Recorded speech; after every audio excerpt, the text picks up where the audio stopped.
Գիտեք, վատ չէ, երբ որ մեզ ինչ-որ մեկը օգնում է, վատ չէ, երբ որ մենք ինչ-որ մեկին օգնում ենք, բայց վատը այն է, երբ որ ինչ-որ մեկից մենք օգնություն ենք ակնկալում, ու մենք մտածում ենք, որ ինքը պարտավոր է։ Այսինքն, այստեղ շատ հաճախ փոխանակ մենք ասենք, ես քեզ սիրում եմ, մենք ասում ենք, դու ինձ պետք ես։ Փոխարենը մենք ասենք, դու ինձ հետ եղի, ասում ենք, արի ինձ փրկի, արի ինձ օգնի, ինձ հանի այս վիճակից։ Գիտեք, կյանքում կան բաներ, որ այդ կողքինը չպիտի անի։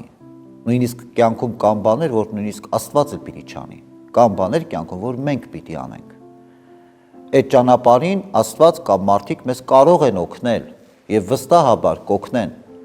բայց մի պայմանով, եթե կա սեր։ Դե Աստծո պարագային մենք չենք կասկածում, որ Աստված մեզ անմնացորդ կերպով սիրում է, իսկ մարդու պարագային, եթե դիմացին է քեզ իրապես սիրում է, վստահաբար ինքը քո խնդրանքին չի էլ սպասի, եթե տեսնի, որ դու կարիք ունես օգնության, ինքը կգա քեզ օգնության, բայց